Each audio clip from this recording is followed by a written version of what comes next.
ইমানের পথে অবিচল থেকে আমার মরণ যেন হয়। ইমানের পথে অবিচল থেকে আমার মরণ যেন হয়। তোমারই কাছে মিনতি আমার,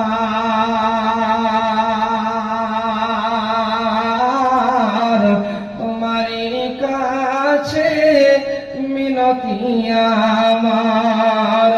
ওগো রহিম দয়াময়, ইমানের পথে অবিচল থেকে আমার মরণ যেন হয়। বলি আমিন। হযরত ওমর রাদিয়াল্লাহু তাআলা আনহু বোনের কাছে গিয়ে বলে, বোন, আমি আর ভুল জায়গায় থাকতে চাই না, আমাকে মুহাম্মাদের কাছে নিয়ে চল, আমি ওমর কলেমা পড়ে মুসলমান হতে চাই।